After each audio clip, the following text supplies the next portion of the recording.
All right, let's get right into it. We're talking about a piece of gear you probably use every single day, the portable ladder. And look, this isn't just another safety briefing. These are the mandatory, non-negotiable rules. Getting this stuff right isn't just about the job. It's about going home in one piece. So let's dive in. And let's be absolutely crystal clear why we're here. This quote says it all. We are not talking about paperwork or just ticking a box. We're talking about preventing a fall from a ladder that can seriously injure you, or worse, kill you. Every single rule we're about to cover is designed to make sure that doesn't happen. The stakes couldn't be higher. So here's how we're going to break it down. 5 simple, critical sections. We'll start with your part in all this, then move on to checking your gear before you even use it, how to set it up perfectly, how to climb correctly, and we'll wrap up with the big mistakes you just can't afford to make. Simple as that. First things first, your role. Safety out here isn't just one person's job. It's about teamwork, it's about personal accountability, and you're a huge part of making sure it all works.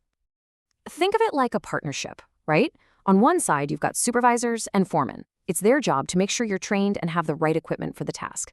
But your role is just as important. You don't get on a ladder until you know what you're doing. You check your gear and the area before you start. And maybe the biggest one of all, if you see something wrong, a cracked ladder, an unstable spot, you speak up immediately. Don't ever hesitate. Okay, so before you even think about putting a ladder up against a wall, there's a mandatory first step. Every single time. This is where real safety begins. And here it is, rule number 1. You inspect the ladder before every single use. And I don't mean once a day. I mean, if you go for a 10-minute break and come back, you inspect it again. If your partner just finished using it, guess what? You inspect it again. No exceptions.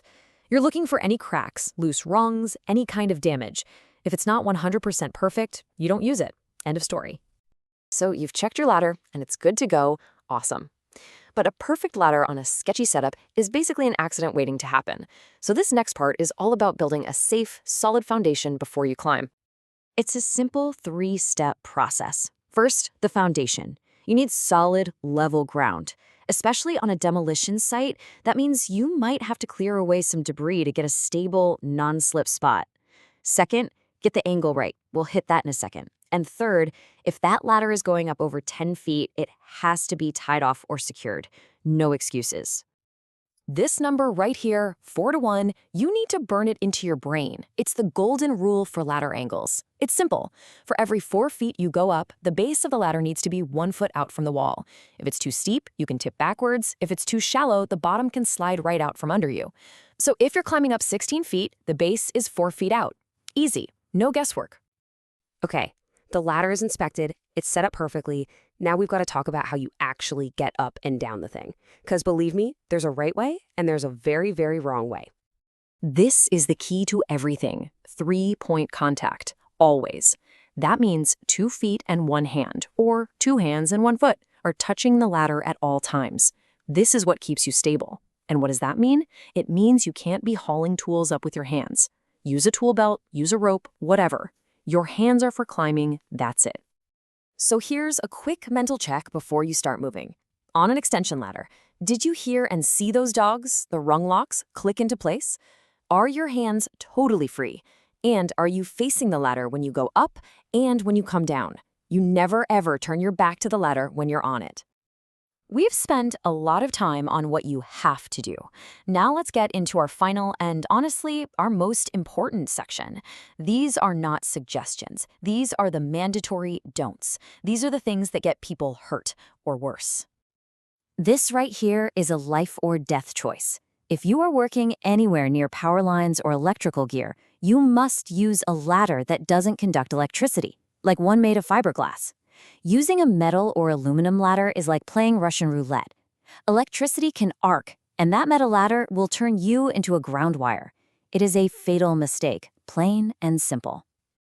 All right, I've got a question for you. Think about any step ladder you've ever used. What are those top 2 steps? The very top cap and the one right below it? What are they actually for? The answer, absolutely nothing. They're not for you. They're not steps. You can think of them as a little shelf for a tool, but that's it. The second you stand on them, your stability is gone. Do not stand on them. Ever. And let's finish with these final never-evers. Never use a ladder that's damaged or one that someone's tried to fix themselves. Never try to shift or walk the ladder while you're on it. Get down and move it the right way. Never, ever lean a folded stepladder against a wall and use it like a straight ladder. And finally, if you're feeling dizzy or sick or just off, do not get on a ladder. It is not worth the risk. So we've covered the gear, the setup, the right way to climb. But this final question is the most important one. When all is said and done, the ladder's perfect, the ground is level. Who is the final person responsible for your safety? The answer is always you. Stay sharp and stay safe out there.